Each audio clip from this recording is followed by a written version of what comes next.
I was helping people that were eating cat food. I was disgusted by it. Here's what I did.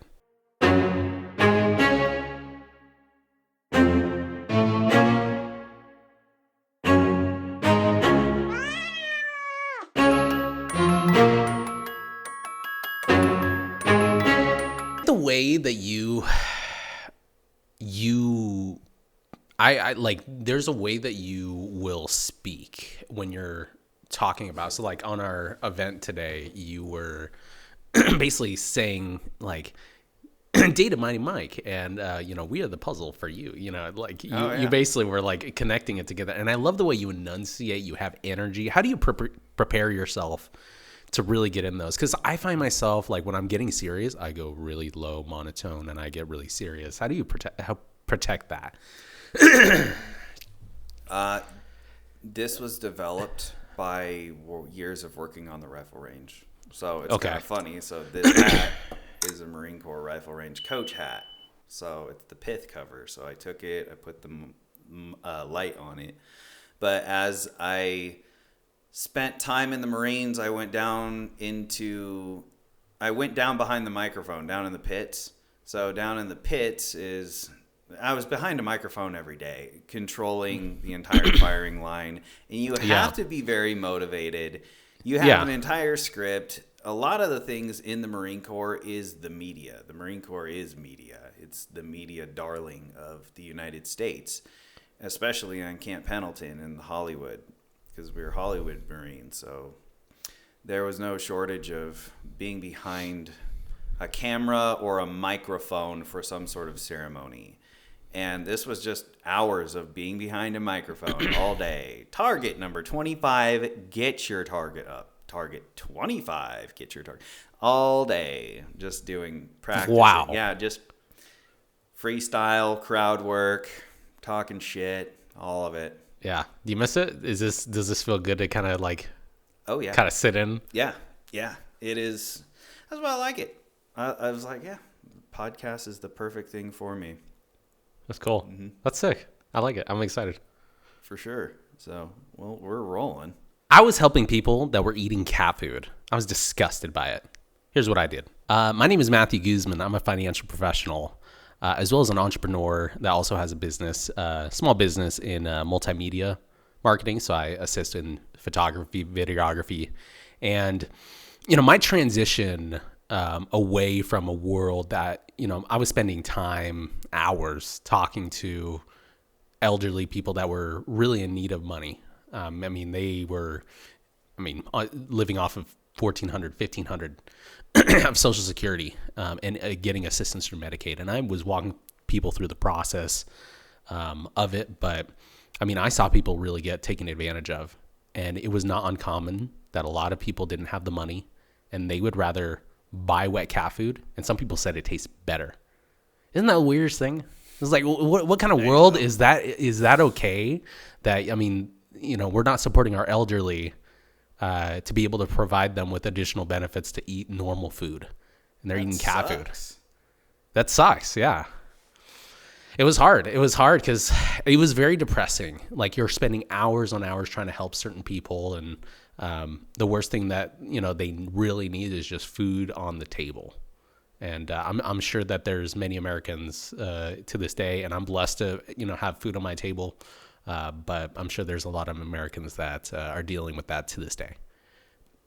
And even with my current career, that was something that didn't go away. Like I was talking to other Medicare benefit advisors, and they're like, they ask about this food card, about how it can help. Apparently this year, they're changing all the way that Medicare works and all the know-how, but I'm no longer in that world. I'm in the financial world. But, with that, it's terrible to hear that a lot of people really just can't even go by their basics. Mm-hmm.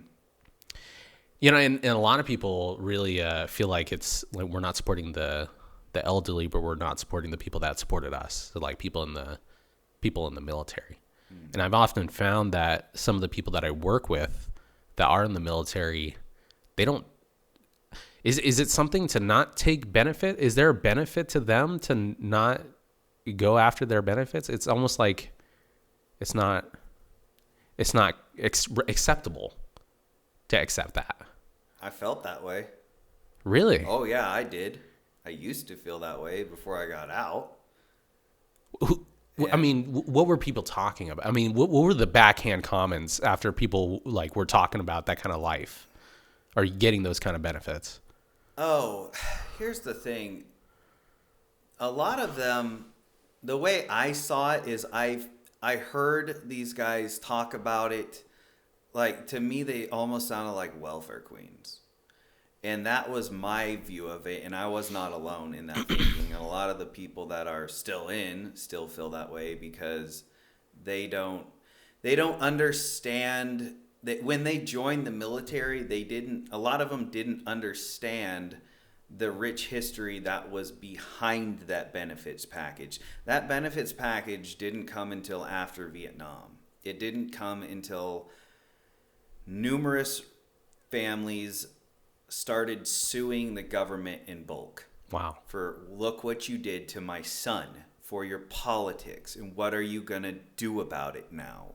And they said, okay, we'll do this disability thing. So if you go in and you don't leave the exact same way you came in, you get disability. So, and then there's kind of like unwritten things that you start to figure out, such as if you fight 2 wars, you can retire. I fought 2 wars. Wow. And I could have like got out whenever, just by claiming PTSD. Can't handle it. Fought 2 wars. Like, and that's it. Like, there's a lot of ways to do it, and there's a lot of snakes and just like straight welfare queens that abuse the system. Yeah. But a lot of what veterans suffer from now is pride, and also they're suffering from their past incompetence and pride because some of them chose not to get their medical records recorded or keep them anywhere. Keep it going along the process, because you have to. From my understanding, I've dealt with 2 situations where people are having to call 3, 4, 5 times before they can get an answer, and they're waiting along through the process. But once they do get that doctor's note and they complain about it enough, it's on record like 5 times over, then it starts to move. But why is there so much pride to not get benefits? Is it just because of the fact that you don't want? I mean, you gave your life. You deserve it.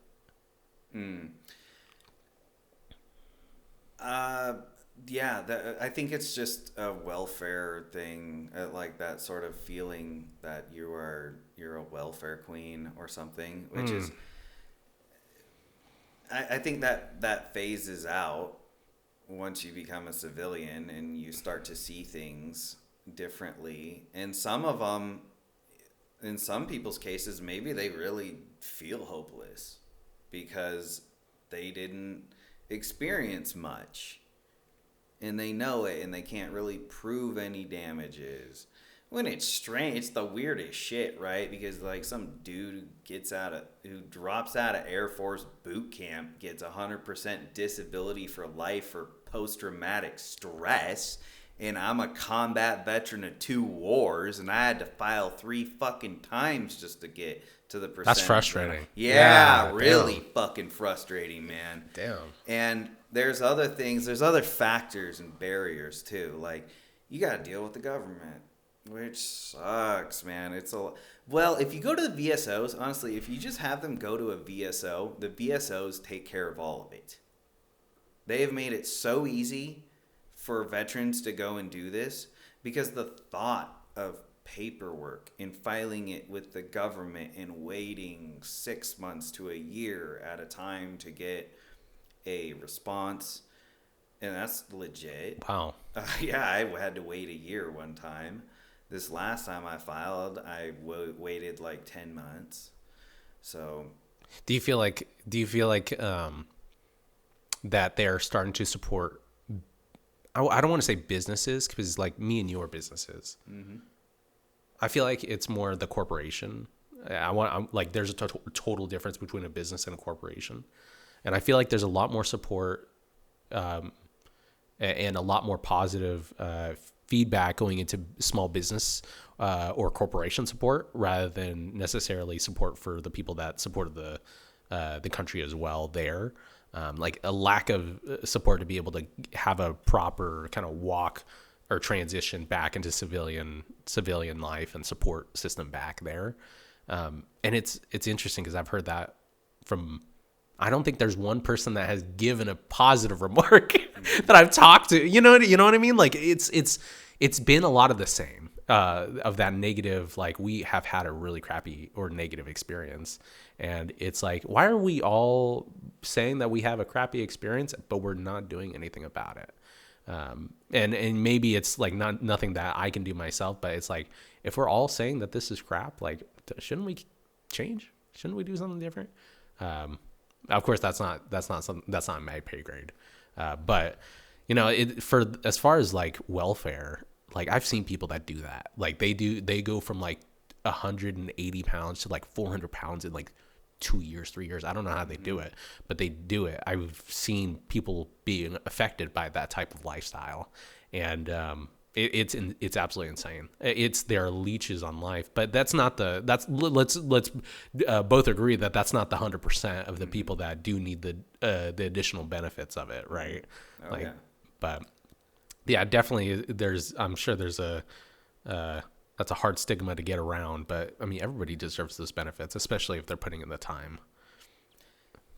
Yeah, and there's some that don't deserve the benefits. And really? Yeah. Oh, yeah. Like the guy who claims PTSD from boot camp. Like, you can go suck a dick.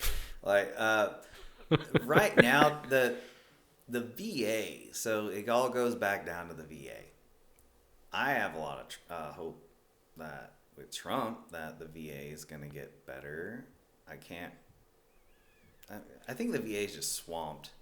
And there's other things. There's factors such as a lot of older people in their 70s, 60s, and 70s that served in the military have hepatitis C. Because of back then, they had shot lines, right? So they'd have everybody lined up, and they just go and with a gun, with a shotgun, with the same needle, just that's shooting the shot, the inoculation, and that gave a lot of veterans hepatitis C, and that drug is not cheap. So that was another tax on the system. So there's a lot of incompetence, and it's overwhelmed. But you're hopeful that has Trump talked about putting a little bit more force into supporting, because I think it's the customer service support. It's like it's the transition, the conversation, like things are actually getting moved along the process. Things are falling between the cracks, or you're not having to call back. And look, there was a time when I was homeless and living in my vehicle for a year straight while going to school at Gonzaga. Oh my gosh. Yeah, it sucked going through a divorce, and I was needing the VA's help for a lot of shit. Like, and it definitely, and they were so incompetent. Like, you'd call and you get the run around. The only way I get something done is if I physically go there and start throwing a fit. Then people know that, oh, this dude showed up. He'll show up again. The old dudes that walk around the VA hospital, I feel for them, because they don't have the energy to call and go and flip desks and go up to the next one. Like, there's times where, and this is why the VA has got so much damn security too at the VA hospital, is there's times where I'm like, man, I'm not going to feel good unless I leave in handcuffs. Like, these motherfuckers don't give a shit. And there's times they don't care. I don't want to say that they do care, but it's not hard to get into that feeling real quick. Yeah. And well, that's what I was saying. Yeah. That's like a little bit of customer service of like, I want you to feel like we're moving things around, and you're not having to come down here and flip a desk to have to, get something done. I would hope that there's more of a support system there, but that's the same thing with the Medicare system. That was what everybody had hoped for, is like, I need additional benefits. They're on minimal housing assistance. I mean, there were some people that were homeless that were just, going, I mean, I don't know how they got a phone. They got a phone. And one of them was calling under a bridge. They're like, yeah, I need home. I need a house. What can you do? And I'm like, well, you can contact your local housing authority, and you have what area are you in? And I try to help out. Yeah, like try to treat them as people. But that's ultimately what made me step away from that career was just I'm talking to people at the end of their life when they have not taken those additional benefits or didn't listen to that one person that tried to give them advice, or it's like there's nothing more you can do. That time that you had, I mean, when you're at the end of your life, working a part-time job is more of a task when you're literally working at half the speed. It's just you're not gonna want to work, and you can't. The government isn't going to support you to be able to push you up. It's going to keep you stagnated, and it's not meant to, rehabilitate you. It's just kind of meant to keep you here. But of course, my opinions are my own. Just to be said. But I feel like nowadays we have a lot of anger, we have a lot of frustration, but the way the system works is just so complicated, Like I have some CNA friends, and I was talking to them one time. I was like, hey, why is it that so many people are getting paid so much money to move across the United States to go into like some, I had a cousin that went from here to Oregon, and there was a gentleman I met that went from North Carolina to Washington. And, he's getting paid 3 times as much plus housing. And I'm like, why is that? Why is that there? He's like, the system was made a while ago to where it was customer service based. It was based on ratings, reviews, and, making sure that people stayed within your organization. Now it's not the case. And it's mainly about making sure that you can get as much done as possible while saving as many supplies as possible and not having to really cost the company as much, especially when it comes to these insurance companies. It's like, oh, gosh. All these companies are against me, but I'm just trying to be able to afford my emergency visit because my kid needs to be able to get his ear checked out because of an infection. Like, oh my gosh, is that the worst thing in the world? Do we really charge this, single income housing, the $200 or more if they don't have an insurance? I feel like it's too complicated. Things are way too complicated to make sense to make it simple. We just need to really just clean everything out. In my personal opinion, I don't like all these private insurances. I wish it was a little bit more easier to be able to just take your insurance to one place or another and just keep it simple. But yeah, that does suck, especially when it comes to dental. It's almost like, what's the point of insurance? Just find the dentist you want and just pay them money. And then you got HMO for the in network, and then you got PPO so you can go in and out, and then there's deductibles and the co-insurance and all the fucking annoying stuff.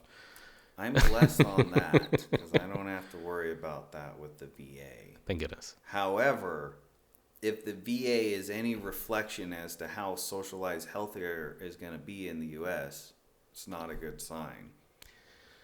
Yes, talk to me a little bit about that. I've heard some experiences where some people actually prefer to just go to the civilian doctors. Yeah, if you want to get seen, you need to go to a civilian doctor. I've heard that that's a similar experience to how a lot of the Canadians are dealing with a lot of the larger, like, I don't want to say like harder like surgeries, but like larger things that they need to get done, not just a normal checkup. Now, fortunately, Spokane's not a bad place. But there was times, though, where, and I'm not the only veteran to have came to this conclusion, but when I was living homeless, it was, the lack of customer service. It was almost like, it dawned on me when I was laying in the back of my 4Runner one night thinking, the VA just wants as many veterans to kill themselves as they can, because that would solve the problem. And the more I started to see it through that lens, the more it started to really exacerbate that reality for me. What was your experience at that point? I mean, how many times did you try to talk to him, reach out to him? I mean, like, what did it take to get you to that day? It took. Oh yeah. I had reached out several. Well, there was a lot of life stressors too. Like I was going through a divorce and whatnot, and I don't think it was like a really fair assessment. But I'm not the only veteran to have came to that conclusion, because I'd been watching many social media videos of veterans bitching about the VA and whatnot, and they're like, they just want us all to kill themselves. They just want us all to kill ourselves. They want to put us on all these drugs. They don't want to take care of us. They want to kill ourselves. And because it saves money, because you don't have to pay out shit. And you think of it in terms of that, you could see it that way if you're having a hard day. But I think there's genuinely good people that work in the VA and they care. They're just overwhelmed. They're overwhelmed. They can be overwhelmed in Spokane. If you go to a place like Wenatchee, which has a smaller VA clinic, you're just like in and out, and there's not going to be any issues. What would you recommend for the military, some of the military VA recipients, if they wanted to start going through the process and say like, hey, is it really worth? Go to a VSO. The VSO is their job is to sit down and hold your hand. And know this, even if you get 0% disability rating, that doesn't matter. That's a win. 0% is a win. Actually, that means they acknowledge that you got it. So that means you can keep filing in the future. So for a person like me with a master's degree, the VA gives me shit. Because they know I have a master's degree. They fucking paid for it. So for people who are educated, they will give you shit. And so you have to keep filing and filing. People who aren't educated and you can play the part really well, like show up drunk for the appointments and shit, and just act like a total fucking waste of life, and you can't operate in the world, and you're a failure to adapt to civilian society, and you'll get more attention. You got to know the right things to say. Going in and trying to be all, I'm okay, is not going to work. You got to sell the fucking act hard. Yeah. And it was sometimes, over time, it was kind of like that for me. Do you feel like they incentivize people to act like that, to exacerbate the situation? Because it's like you're dealing with two different sides of the coin, right? You're dealing with the group that doesn't even consider filing, and then the people that file. It's either you go to the lesser where you're saying I'm okay, or you're saying I'm the most extreme case. Well, it's on a 0 to 100% disability rating for all of the claims that you can claim. So when you try to claim, you go and you talk to a VSO, and each VSO is like their own attorney. And the VSOs, the Veteran Service Officers is what they are. They work at the Department of Veterans Affairs and the American Legion. They have VSOs. And you go to one of those places and you say, hey, I want a VSO. So now I want to file. And their job is to literally be your attorney. They do all the work for you. All you have to do is fill out one form. And they do all the work. And so it used to not be like that. And there's also incentives for people like me to keep filing again. Because every time a veteran goes to file, that, like, money is made. Right? It's like money is like, oh, X number of veterans are filing through this place, so we're gonna give the county more money. Do you feel like Trump being in this term? Do you think this is gonna be a good running business or not? Because he is tightening the noose on a lot of people's spending. A lot of IRS employees were laid off last week, and there was basically he was threatening, from what it sounds like, he was threatening the governor of Maine to say like, hey, awesome. You're not complying with my order. Yeah. And she's like, I'll see you in court. Yep. Yeah. Well, he has a strong arm. He's definitely playing the tariff coin very, very interestingly. I will say that. Well, he did this last time he was elected, so. As far as business goes, I think I'm if it was anything like it was last time, it should be a really strong stock market, low cost of gas, lower inflation, not quite the same purchasing power as we had when he was elected the first time because of COVID and the printing of money just destroyed our power of our dollar. So the Fed is going to have to slowly reduce rates on, those interest rates. And when the Fed, so do you understand how the Fed works? I mean, some people do. A little bit. Okay, yeah. So when the Fed borrows, okay, so when banks borrow money, they're borrowing the T-bills from the Fed, and they're holding the T-bills. When the Fed increases the interest rate, the cost of holding money increases. At the same time, the cost of borrowing money increases. And so because the cost of holding and borrowing increases, banks return money back to the Fed. And the Federal Reserve purchases back the T-bills. For what, I don't know. That's kind of another mystery for me that I have to figure out. Yeah, T-bills are like a couple $100. But I mean, there's millions of them out there. Yeah. They're like, I think it's like 1 to 6 months that they last. They're not long, but they're short term. Mm-hmm. I think that the tariffs, I'm going to speculate that the tariffs are going to increase the purchasing power of the dollar because the American goods and services will equally be tariffed as well. So, for example, when the price of the dollar is high, when the dollar is strong, wheat farmers suffer because the cost of American wheat to purchase it on the open market is too damn high on the world market when you can purchase Chinese wheat for a much cheaper price compared to American wheat. So I'm hopeful that the economy is going to boom. I think we're going to see a boom. You're optimistic about it. Yeah. Oh, I'm very optimistic about the economy. Yeah, I think we're going to see a big resurgence in things.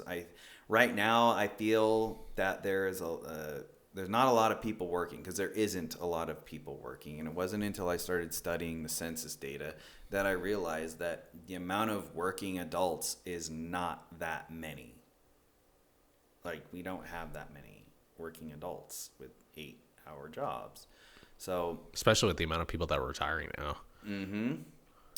And that's also another interesting thing, too, is when it comes to jobs and fake jobs. Like, one of the reasons I quit applying for jobs is because I kept running into fake jobs, and I'm wasting my time on that shit. And because companies can get away with it, they have an incentive to do that. But there's gonna be a change. There's gonna be a resurgence. There's gonna be a change in the way employers hire. I think that the podcast is gonna be the new interview. Right? The podcast is the new resume. That's my belief. Like a digital presence? Yeah. So think about it. If you're a serious company and you're going to spend like $100,000+ on an employee, I mean, that's a big commitment contingent that's a real job. Okay. So what are you going to do? And if all the employees, all things being equal, if one has a podcast that you can get one of those hiring managers just hooked through one of them, that's a leg up on the competition. Like, yeah, see, he's more authoritarian. He can put himself out there. He's not afraid to be ridiculed in the comments. He tries to publish himself. So that's just proving it. It's just one more step to prove that you are the authority. Yeah. In that field. Yeah, and I think for most jobs nowadays, because I was working from when I was about, I think like 15 and a half to now being 25. And through my entire time in the labor force, like there was never a time that I had off. There was never like COVID never happened for me because I was one of the necessary workers in leadership that I needed to stay in. and kind of hunker down. Yeah. Pretty sure I had it, but I'm pretty sure I'm asymptomatic, if anything. But in those types of situations when you're, gosh, I mean, you don't want to. Sorry, I lost my train of thought. No My worries. goodness. Sorry, what were you talking about? Well, we were talking about the economy. Yeah, and that led to you talking about. Oh yeah. Sorry, the reason why I got into that. Yeah, so I mean, I think labor, like having a resume, like your resume in general, anything that has to do with digital presence that's a complete shift. Like I think even now, when I going into my current financial professional career. My mentor at the time that hired me, he just left. But my mentor that hired me, he's like, oh yeah, I deep dove your LinkedIn, your Facebook. I looked up your home address. I looked up like if there was any complaints. Like I'm like, oh my gosh, but it's all public record, right? But I think that's going to be important nowadays. Is that digital presence? Who are you? Because there are people that live two different lives. There's the person that people know, and then the digital presence. Damn, looking up your home address. Yeah. Like shit, was he going like filing like records requests at the city or something? Oh no, it's all public, right? So shit. I know, that's crazy. What is public? Well, like if you had a felony, that's like a little bit more understandable. Like if I had a felony, I'm like, okay, well I understand that, but no, I'm a clean slate. Thank goodness. But that was what that you were to go to kind of bounce off your point is I do think digital presence is going to be like the next resume. Yeah. Because I definitely cleaned up my social media. I mean, I've had multiple social medias, but like just making sure that people are taking you seriously. Yeah. As serious as you want to be taken, right? Like how serious do you really want to be taken when you have like old photos of 10-year-old self on your that's for sure on your LinkedIn or something like that, you know? I know. Well, that's what hiring managers first go to is LinkedIn, and something people often overlook. I was lucky when I was still in the Marines that I had a guy who was getting out who said, yeah, man, I just did this transition class and you need to get your LinkedIn profile because that's the first place employers look. And he told me that and I didn't think anything of it and I built my LinkedIn profile and I'm really happy I did. Yeah. Because that's my strongest social media presence. Really? Oh, yeah. Yeah. I'll have to connect with you on that. Yeah. Because I feel like that's my like weakest out of all the social medias I have. I feel like that's like definitely the weakest. But maybe I don't really. Honestly, you put a lot more effort into your social media than I do. But I've recently started to pick up on that. That's 2025. That's big 2025 thing. Social media. Yes, and I started to. Well, it was a big thing back in 2016. In fact, everything I'm going to tell you is the exact same things that have been told to me. I was just like too depressed or was focused on school fighting the VA or something else, or that I wasn't listening to these women in the suits that I thought were like, oh, you're just some fucking leadership consultant that gets paid to go to this convention that I paid money to go to. And to tell me this shit, but she's like, you need to max out your LinkedIn connections every week. And then I started doing that. I'm like, no shit. And then probably in about 3 months, I'll have 10,000 connections. Yep. That took several years to get to that. As long as you don't pay the premium.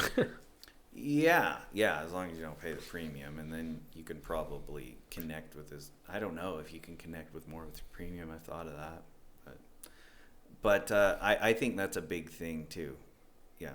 So talk about your world of digital marketing. How did you get into that? Yeah. How did you get your $6,000 camera? Yeah.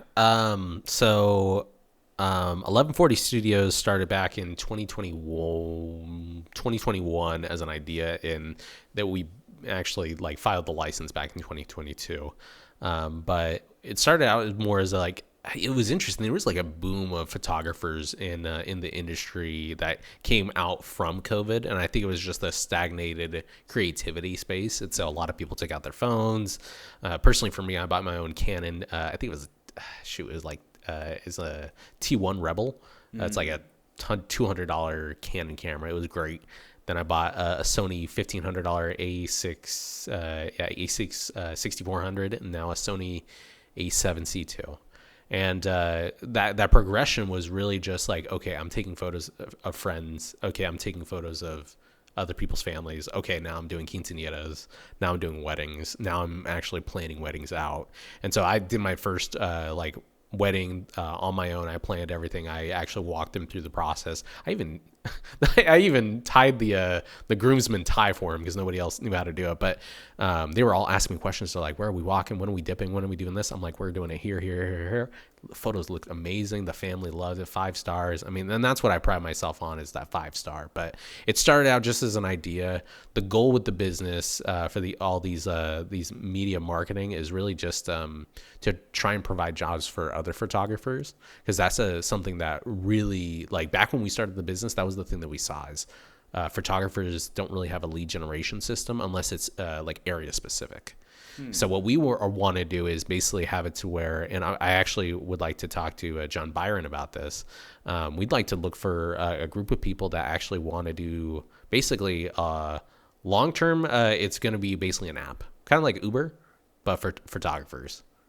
Super easy, quick access. You need a podcast equipment that you need to rent for an hour and a half, and you want the setup. Some people are going to come and drop it off, set it up for you. You do your podcast, take everything down, gone. Easy access. Same thing when it comes to videographers and photographers, but that easy access people pay for, and there's a niche in it that many people are not filling, and so you'd have to, yeah.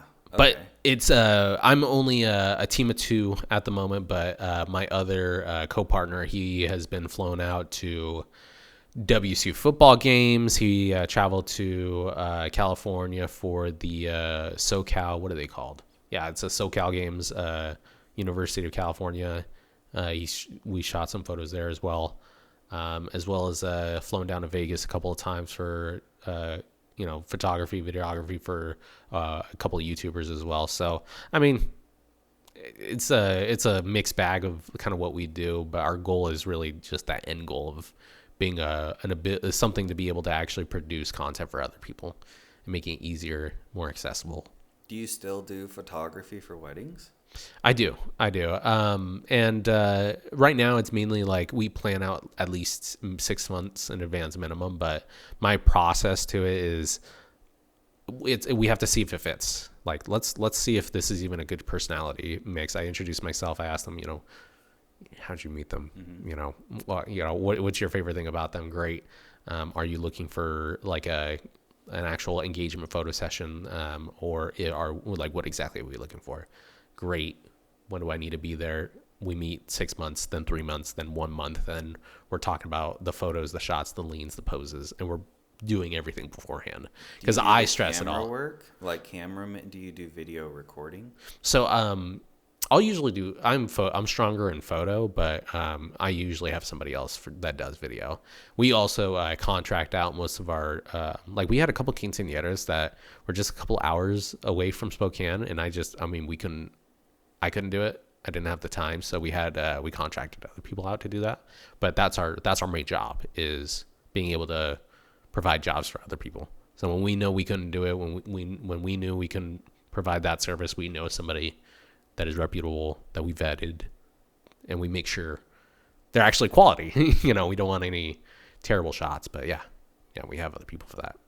Dang. Yeah, I had a guy on. He's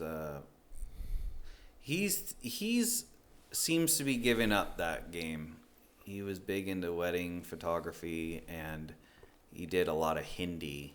He's a white dude, but he does Hindi weddings, because those weddings are like several days. Those are beautiful. Yeah. But he said that he's feeling that he's growing out of it. Like it's a lot of brain power. It's a lot of moving parts, preparation, Well, but and then when you're older than the person who is getting married, or it's hard to get yourself in the right mindset when you're having problems with a girlfriend. Like, who wants to get married at that point, you know? So I could see it's fun to do, and I'd just be interested to see if, you know, well, if you'll phase on to the next thing later in life. yeah.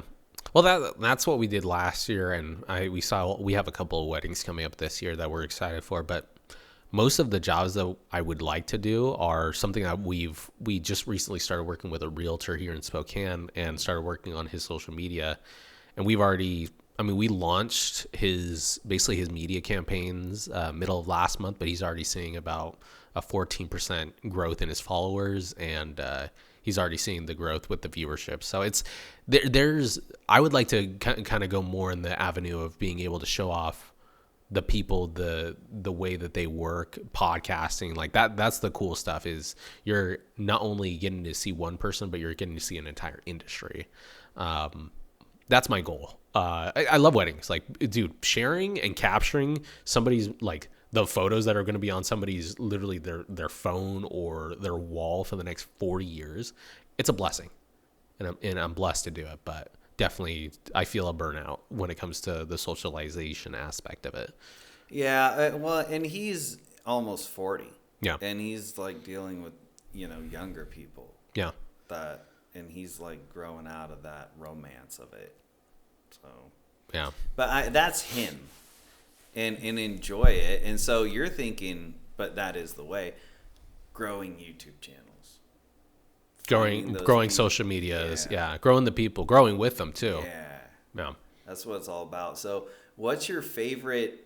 Well, talk about that time when you went down to Vegas. Yeah. What was that like?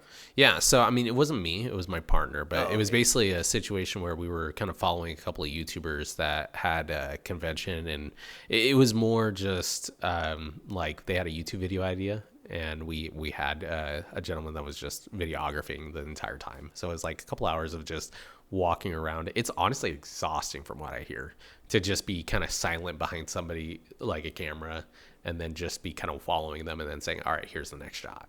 And so, like, for me, vlogging styles, I don't think I would like that. I want to be business to business instead of like streamer or YouTuber. No offense to them, but I think you have to be in that mode as well with them. You kind of have to live their life with them, and that life is too unstable. Because that was kind of like I don't want to say a fluke of a business trip, but it really was. I prefer foundational conversations. We usually have weekly meetings. We call it Marketing Mondays. But we have a meeting on Monday, and it's like, hey, refresh from the week. Here's what we did last week. Here's what we're doing this week. Like, here's your analytics. And I like those serious conversations because it's like you're seeing the growth versus those guys. You're just creating content and spending the time with them, editing it, and you're done. Like, they're not there for the long haul. Mm-hmm. And so it was a great experience, but it definitely was not like, that's not what's going to build a business up unless you're following them 24/7. It's not a life you want to live, or at least I want to live. True. Yeah. When I did the shoots with Danny Woodbury, the pacemaker bodybuilder, I just meet him at the gym. It's pretty low key, but I dress up in all black with my GoPro on the chest, and I mostly use his camera for his shorts and stuff. But I look the part, and it's fun to dress up and just follow somebody around and act like you're paparazzi. Oh yeah. And that's what I think is cool about data science. Is when I first started learning how to make the videos trend, I'm like, holy shit, this is like high speed paparazzi shit. Now I'm starting to understand the influence game. The person that can make you trend is a pretty, you know, that's what helps. Yeah. That's so unique. That's so interesting to be able to just view the data and say, okay, I know how to create success from scratch. I mean, that's amazing. Mm-hmm. Yes. Yeah. So talk about your journey in what you've got planned. Yeah, for 1140 or for my current job? Well, I guess the current job and where you want to transition to, like, what are your big passions about? What is it you want to build? Yeah. My goal is to get to the point. So as a financial professional, a lot of people really just, the conversation of money is stressful. Mm-hmm. I just want to make that really, really less complicated and more education based. I want to give people the power to be able to have that education. Unfortunately, the conversation of money is like I think it's like the number 2 or number 3 reason why people get divorced. That was the reason why my parents got divorced. And that was fairly recent, but it was heartbreaking. I'm like, oh gosh, like that conversation is hard. But it's something that is it's eroding at your life and needs to be had. So I want to make it simple. My goal this year is to be, just like what you said, more active on social media, more present, showing up to the podcast or even being able to get in front of other people. My goal is to just have a voice this year. I think last year was just kind of my infancy of kind of getting out of my shell and stretching my arms. And I think this year is all about growth there, which will be great. My goal with it is to get to a point where I can have kind of a set in stone process to be able to take a situation or somebody that has had one of the worst situations of their life and give them one of the best experiences and be able to say, okay, me and Matt had a conversation, and we have a plan. We have my wants, my needs, and my goals all situated. And what we talked about, I'm feeling confident in. That's exactly what I want people to feel. And so it's definitely a lot of growth. First couple conversations don't go well, right? And I definitely fell flat on my face with a lot of conversations. But I think that's the grit of being an entrepreneur, and the people that stick with that kind of conversation or have that conversation. Oh my gosh, the thanks that I get after, it's a blessing. And it's more heartfelt because it's coming from a place of like, I know exactly why this worked. I know exactly why we're stepping into this. I know exactly why we're investing into ourselves. And so I was just kind of the hand to hold, and it's a blessing. It's really a blessing to be able to have those conversations. So I'd like to get to that point where I'm more established and I could be better value for my clients as well. But my goal this year is to be B2B. I love B2B. That's how I was able to become a manager at 20 years old. I was business to business, and I talked to businesses. I talked about the things that they have issues with, and how I can be a solution. So that's my goal. Good. You strike me as more of a political analyst that would come on to a TV show and talk about an election cycle. Is that weird? No. Oh, okay. No. Okay. That's what you strike me as. Okay. Is that bad? Because for me, that's good. Some people, for me, I try to have more of an unbiased opinion, right? Because you're going to hear biased opinions every single day. But some things are great, some things are terrible. Well, I'm not saying that you're even going into political things. I'm just saying I could see you fitting that role. And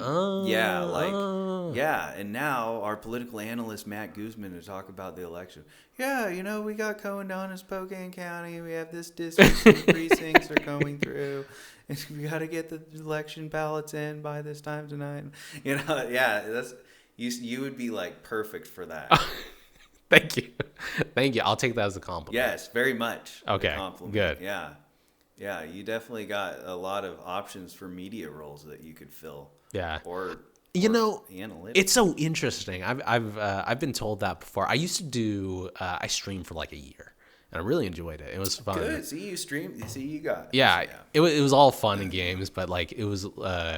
I just don't do well with media presence, but I want to do better. And so I appreciate that compliment. That means a lot. Mm-hmm. Yes. Yeah. In fact, you could probably even run a political show. If you got 2 other hot women on the thing, but I'd have my beautiful wife. Yeah. And that's about it. That's all I would have. Yeah. Yeah. Yeah. I'm not too much of a political person, if I'm being honest. I love talking about politics, right? Because I love to hear people's opinions and form my own. But I mean, I don't go out to search for a lot of the policies that are being placed, and so for me, I really don't like the way that I can vote on things that I don't understand or haven't been taught about. That's one thing that really like digs into me is like I'm not educated enough to make a decision on how we're voting for this energy bill that is going to cost maybe people millions across the entire state of Washington. Why am I voting for it? You know what I mean? Like I feel so undereducated. Why the fuck do I have this power to vote? And that's like one of the I can't remember which philosopher said it, but it was like a democracy is one of the dumbest things when it's run by when all the people that are voting are idiots. You know, it's like I was like, shoot, at that point you're talking about governing instead of having it be democratic. But at the same time, he's not wrong.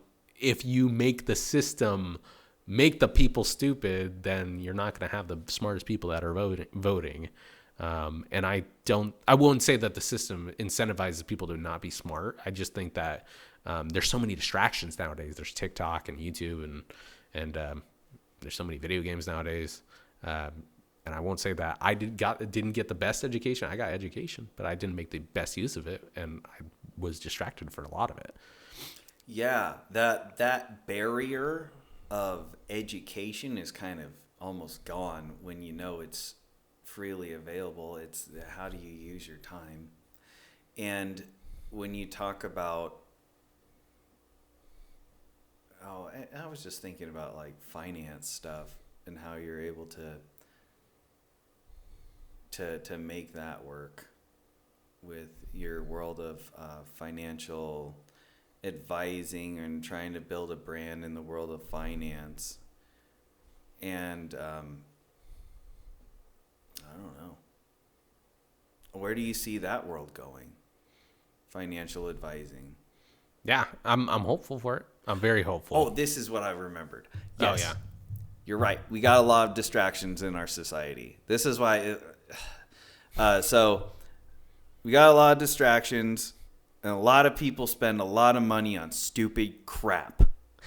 And a lot of people, and that was a huge thing that I saw with Marines. Like all the financial classes that they'd sit down at, all the annual classes and shit. And they're like, stop spending money on fast food. Like they'd spend hundreds of dollars on fast food. And the average American family has like ungodly amount of credit card debt. Yeah. I'm happy as hell to be debt free. I love it. The average American, the calculation is like you're at least $85,000 in debt, like the average American. Just, $85,000. Just so you know, I have a mortgage, so I'm more than that. I'm definitely more than that. Well, yeah. Well, I'm just thinking credit card debt. Oh well. What is the average credit definitely card not debt? that. I know it's stupid. Yeah. Like some people have up to $60,000. And you see these people driving these trucks that are like $80,000. Yeah, that was definitely the thing that I definitely didn't have the financial literacy in my family. It comes from family, right? Like, where is your relationship with money starting? It starts with the family, because that's when they taught you and what experience do they have? Checking account, bank account, credit card, mortgage, debt. That relationship strictly goes directly to you unless you make something of that. And most Americans, they will just adopt what was given to them. Not to say that that's bad. It's just like you should be educating. Like the thing I love about business owners is you're educating yourself how to be a better business owner. But we should be doing that with our money. And that's like the rich dad. I don't want to say that's rich dad, poor dad basics, but that's like the basic principle is don't spend more than you make.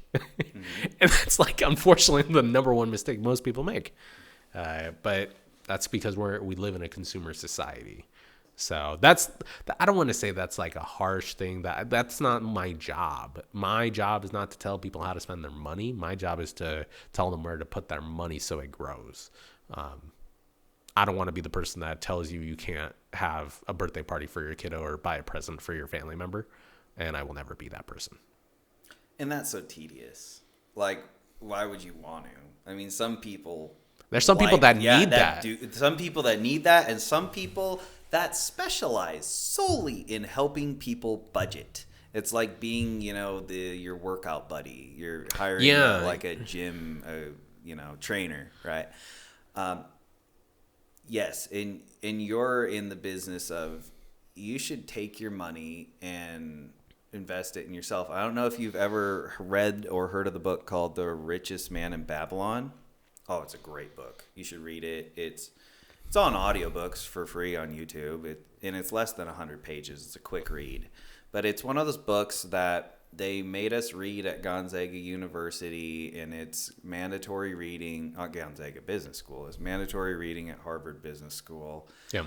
And basically, it's a great fictional story about a man who's living in Babylon during the medieval times, and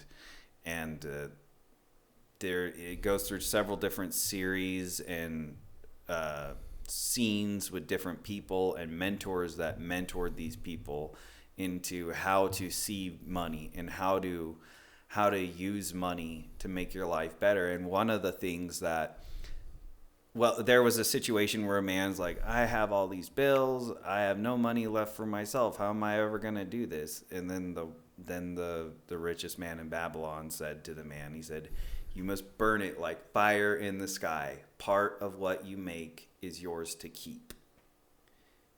You got to cheat somebody for your future self. Whether it usually should be car insurance.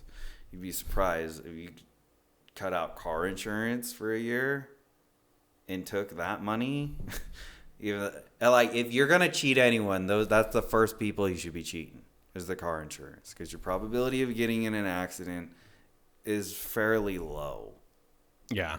That for 1 year, so you take that risk. I definitely wouldn't advise that. I know you wouldn't advise that. I definitely wouldn't say that. You would not say that. Okay. I know you would not. I mean, this is my crazy life. But yes, you got to save for yourself. It's hard to be able to say like, hey, I have to find $50 or $100 to be able to save money. But like at the same time, there's also those people that spend more money than they can make, but it's like a habit. It's like it's not meant to be hoarded. It's meant to be spent. So like me and my wife, back when we used to both work in a very similar job, we had a very similar pay, and we were on DoorDash for it was like 2 months. And I was like, I see that I'm not making as much money for some reason. Why am I not stacking as much cash? I calculated it. Our groceries were like $480 on average, like 3 months prior, because of the fact that we were door dashing at these new jobs that like we just were like, we got in the habit of door dashing. Dude, our expenses went to like $1,200. No shit. Just on door dashing. Well, me and her door dash, and it was like, mine was $25, hers was $25. Like we were both buying similar stuff, but it was like $50, $60 every single day, and it just stacks up. So like $50 a day, 5 times a week, $250 times that by 4, $1,000, and that's not even counting the tip or the taxes. But dude, yeah, it stacks up cash. Like that cash stacks really fast, and that's where a lot of people just have to just throw the bills in front of them and say, okay, what can I dig out? But that's still not my job. But that's what people need to do. You know what I mean? It's like, I don't want to hold people's hands. Like I'm talking to adults. So some people do need that. There was one client of mine that wanted an accountability partner. Never done that before, but it was amazing to try. I also tried it myself. I was like, dude, I spend too much on coffee. Let me do the same thing. So we both were like, hey, let's free up like another $80 just in coffee expenses alone. We did it. It wasn't hard. We just said, hey, next week I'm going to chat with you and say, hey, did you spend money on coffee?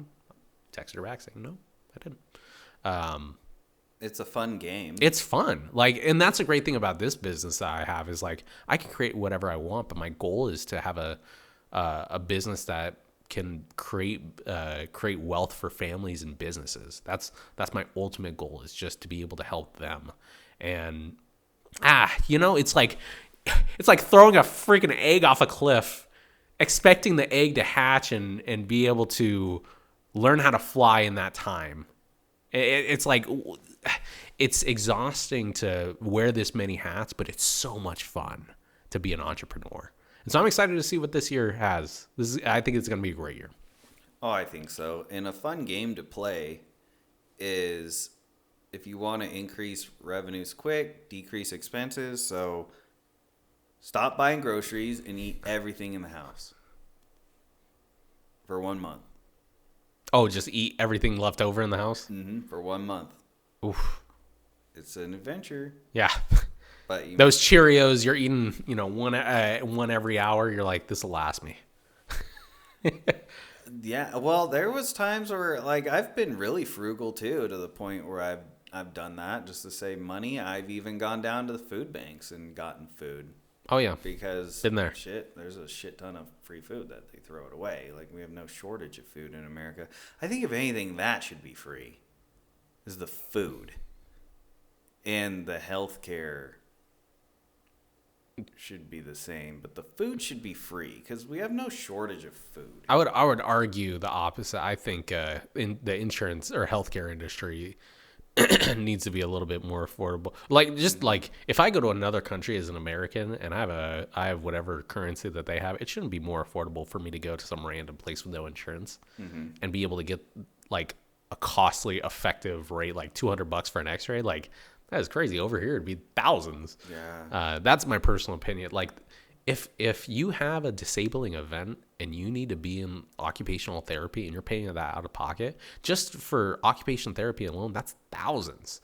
That's if you need to like get back to where you can work. That's not considering like if you have like an accident that leaves you in a hospital for freaking weeks. That's terrifying. And people aren't prepared for that, but it doesn't hit people until somebody else, it happens to somebody else or it happens to them. And it's, yeah, most people that actually are looking to protect against whatever like the future has are people that have their parents, they're taking care of their parents, or they see other people taking care of their family members, or like this last month was really interesting. A lot of people were in car crashes.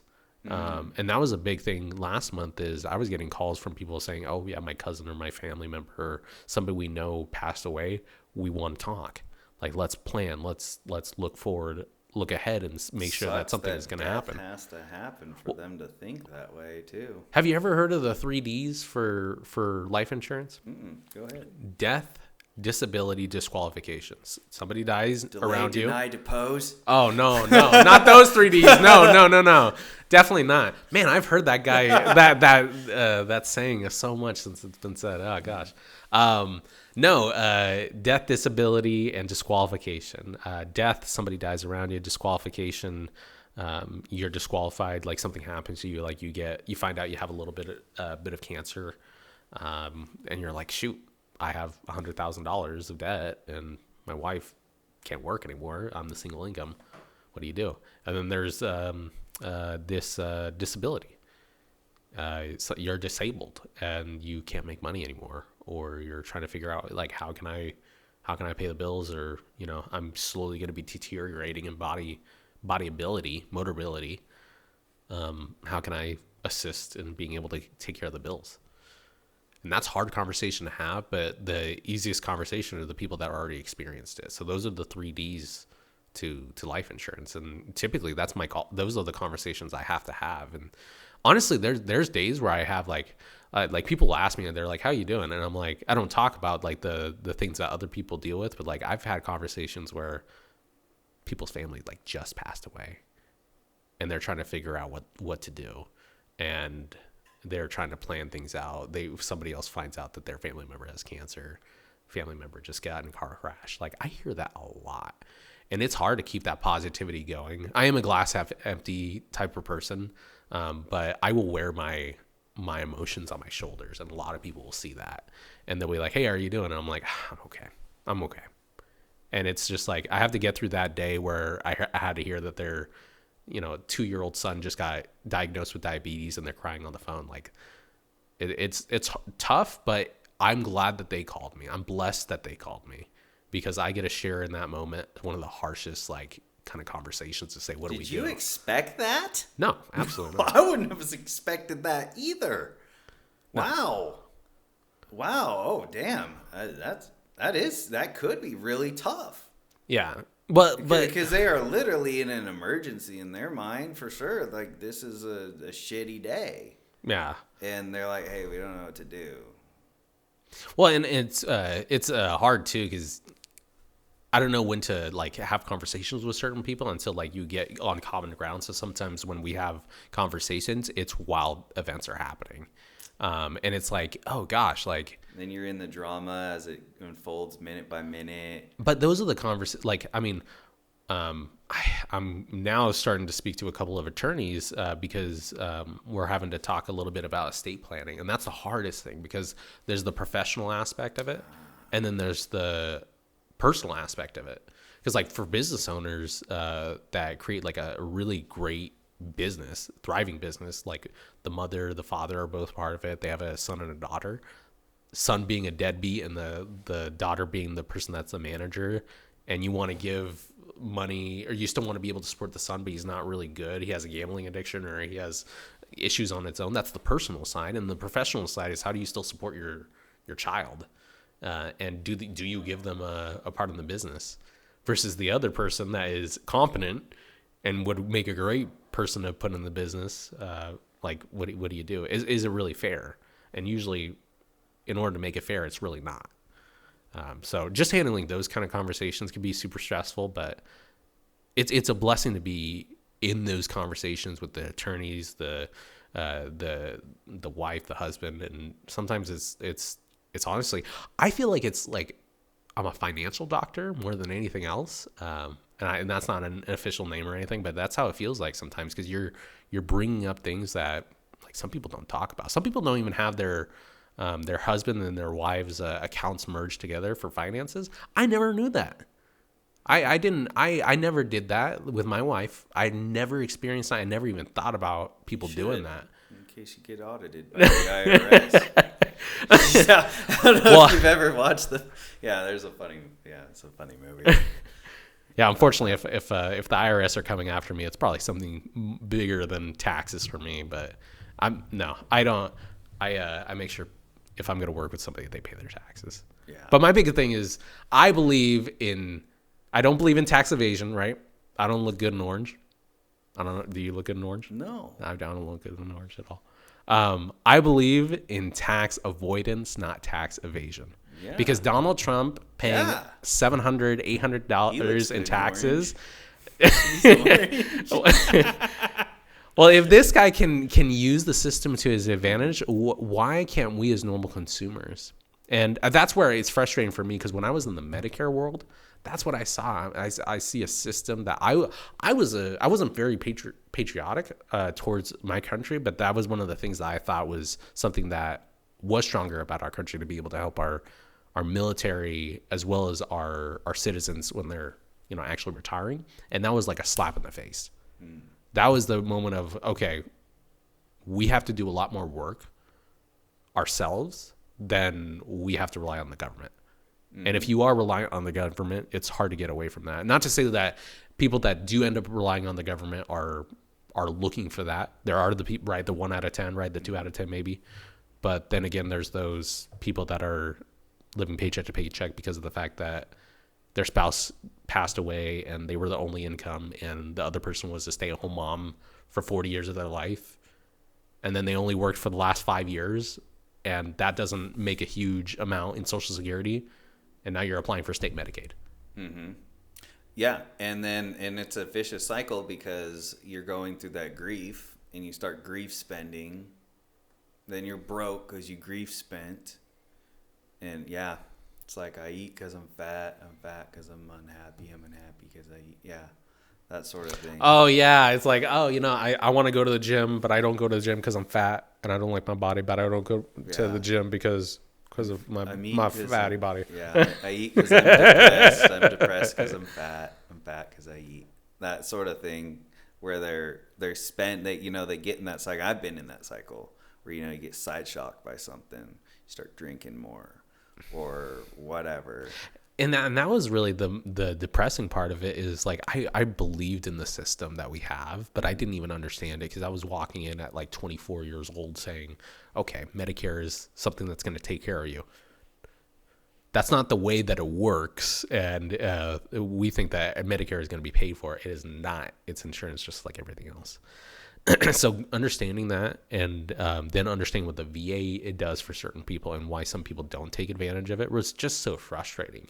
So I want to be honestly an asset to my clients as best as possible, with an unbiased opinion, but to be able to collaborate and actually say, hey, you can take your benefits, you can plan ahead and not feel insecure for the future.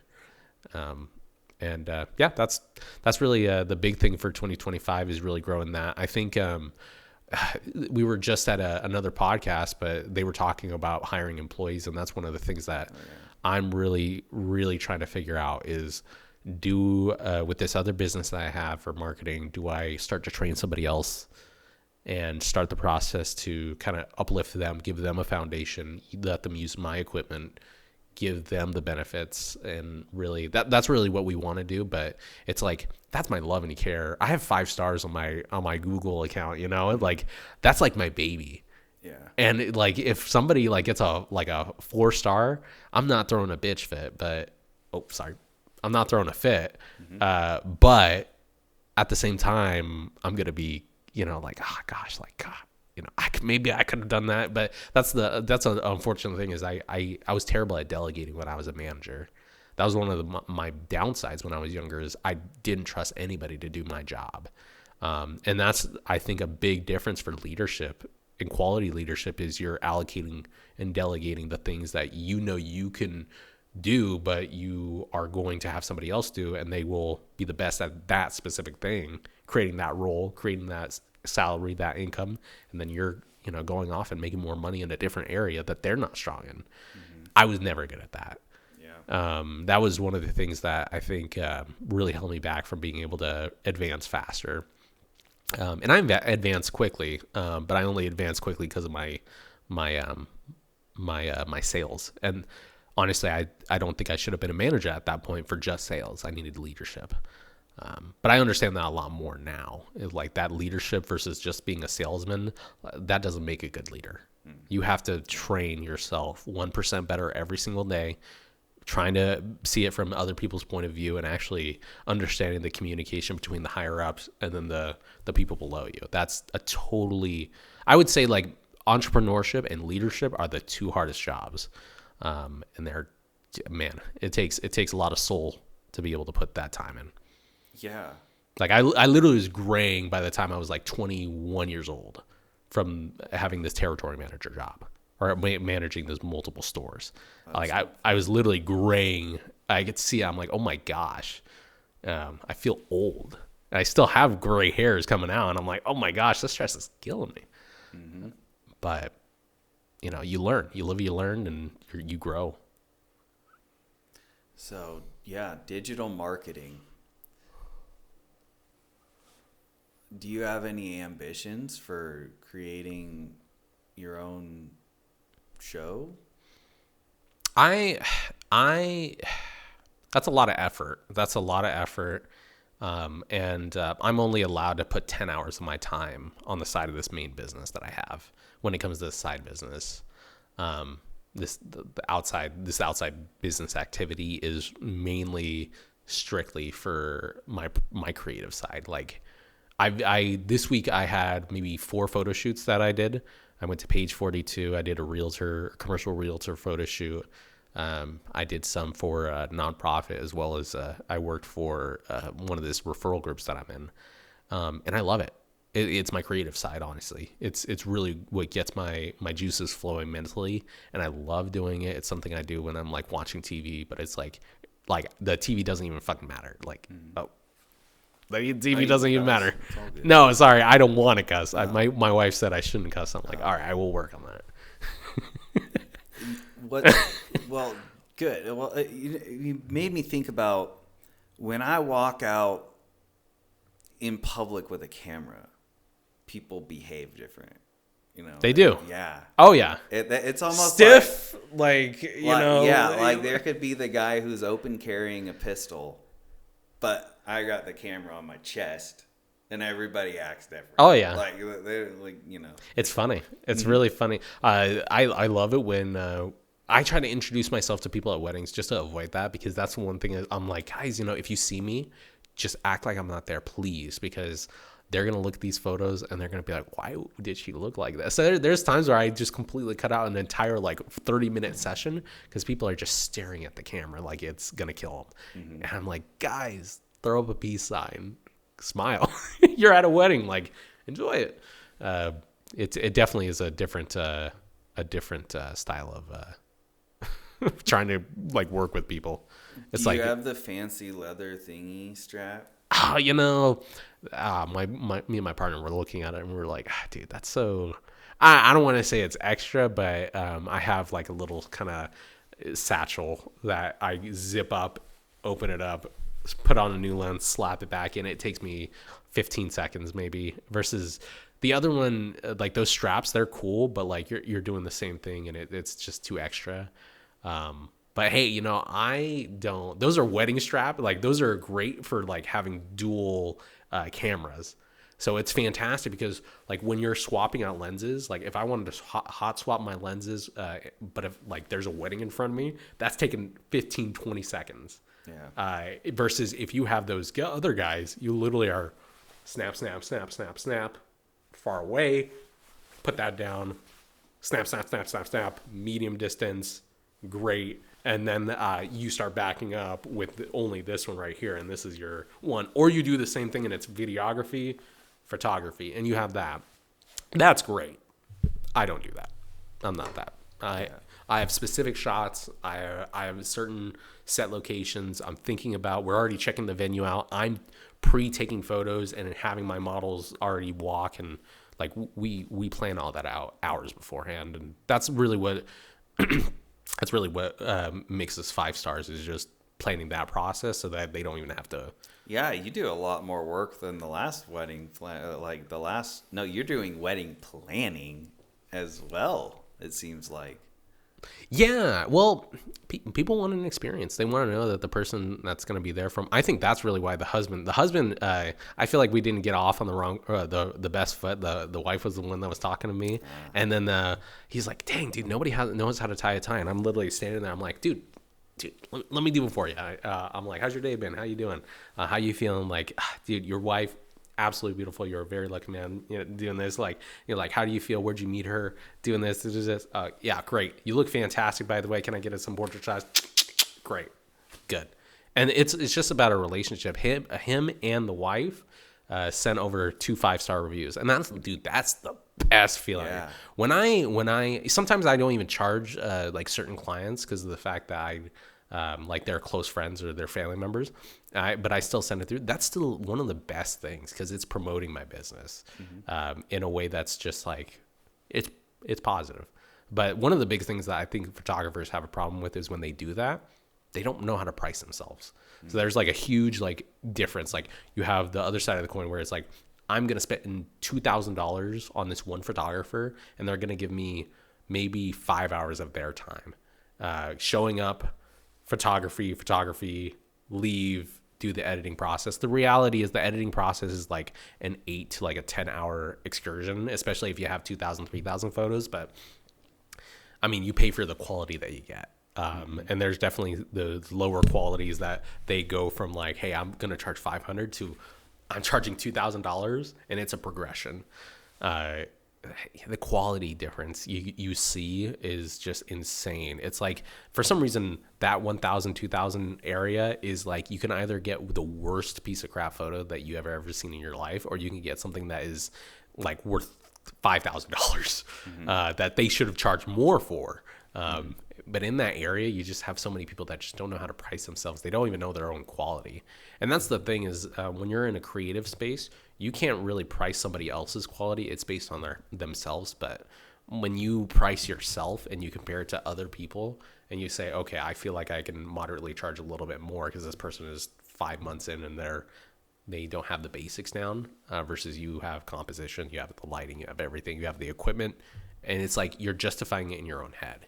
So like for me, if we're pre-vetting all these photographers and these videographers already, we can set the prices ourselves and control that while still being able to feed them, provide them benefits, provide them a job. Because that was a big thing for a lot of the photographers I met, is none of them have benefits. None of them have the investments for 401ks. None of them have that because there's not enough jobs to justify it. They have good money, but it's like, are you properly planning this out? But those are the people that have been in for 5+ years. They know the industry in and out because they've been living in it. But then there's the people that are 1 to 2 years in and they can survive. Mm-hmm. And that's really what I want to hone in on, is that 1 to 2 year person that isn't established. I want to make that process a guided walkthrough process to be able to say, we're going to take you from a 0 or a 1 on how you're feeling and your confidence level and make you a 7 or an 8. And then we're going to give you pre-qualified leads or pre-qualified people to talk to, or we're going to give you the job already. The only thing you have to do is make sure that the work is quality and up to whatever standard we have. And that's how we've been doing it. And we're seeing success. People love the model of it. The biggest thing is just expanding. We need to expand the right way, and we need the right people to be in that business. And so that's my hard thing about employing other people, is I've done employees before. I've had a team of close to 12 under me, and it was exhausting. It was great because I had like a 30% growth across like 2 different branded stores. But at the same time, the people hated me, and they rightfully so could, because I was honestly like a nitpicky guy when it came to like the way I was managing people. If it wasn't my way, it wasn't the best way. And so for me, I've done a lot of leadership guidance in the last like 3 years. So this employee, I want to give them a really great experience. I want to give them quality leadership, but I want to have the relationship of being able to say, okay, we're going to be able to grow you and give value to you. And I'm not going to have to nitpick like I used to. I still want to be able to get the success, but actually have a leadership model instead of I don't want to say like a management or a Nazi manager or something like that. You know what I mean? Yeah, but micromanager. That's why I liked our podcast so much. It spoke exactly to what I was feeling. Yeah, and you seem to also like the Sony ecosystem. Oh, yeah. Yeah, I absolutely love it. Me and my partner, we decided to do Sony only. Sony only for our business and brand. We were Canon. We were both Canon. But Sony is just, they have a very quality ecosystem that works together. You can do converters too. It's where it's like a Canon lens and have with Sony, but the bodies themselves, we've only worked with Sony. Mm-hmm. I've seen these universal lens adapters that people get because there's a resurgence for old lenses. Yeah, people love those things. Dude, they're great. I mean, it's glass. It's all glass. I mean, that one that you saw was, I think, like $2,500. That's where overall. The money's at, man. That's where the money's at. Glass. Dude, have you seen those, like the RE cameras? Yeah. Yeah, they're like $130,000. I saw some of those. Have you ever seen what's it called? The One? Or no, is it called The One? Or I think it's called The Creator. The Creator. No. With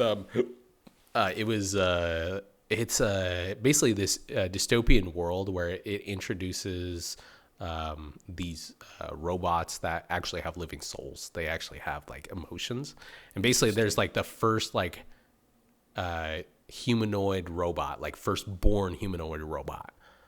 Everybody else was a robot that eventually like got a humanoid version of it, but this one is like the best. It's The Creator. And so great movie. It was all shot on a $3,000 camera called the FX3, and holy crap, the movie is amazing. Highly recommend it. Great for sci-fi. I'm big on sci-fi. Love Star Wars. Love Star Trek. Yeah. Is that on Netflix? Maybe on Amazon. You know, what's nuts is trying to navigate this world of media, and part of what I was, when I first started, you might think that you're a marketer, right? That's what I thought too. But you're a marketer in the entertainment industry, because every time you go online, you're competing in the entertainment industry, and that's something to think. It's something to take to consideration. Yeah. Is that, yeah, and so how we compete, and Sony in that that ecosystem, and how people try to set these barriers to entry. It's a switch too when you go from like for that entire set, like all of our equipment together I think is like close to just the Sony series itself is like close to like $7,000 $8,000 in equipment, and so when you're thinking about, okay, we have a team of 3 that we want to be able to supply at least, and like a mid-grade to high-grade camera for photos, and then we also need video, so that's going to upgrade the price a little bit. We need a little higher-end series to be able to do that. We need them all to match because different chips have different bit rates, so you have to be able to get that. And then, oh great, now you have to make sure that they all have the same series of frames per second, and you know, you're really just making sure that the quality really just matches up, and everything is has its own lens as well. So you have your stock lens, and you have your pretty lenses. For that one, that was the G Master, and those are pretty, very pretty. Yeah, a buddy of mine felt bad for him because he went through this whole ordeal getting cast and crew to show up to shoot a free skit vignette that he was doing with his his new Blackmagic camera. Oh, really? And he didn't get the settings right on the on the Blackmagic. On the shutter rate. And so every like 5 clips had this line going through it. Oh, yeah. Ruined the whole thing. And it just went to shit. Should have inspected what he expected. But we're almost running on an hour 30. So first off, we need book recommendations, and where can people find you? Yeah. Book recommendations. There's a good one. It's like a 12 how to have a 12-week year. Very good book.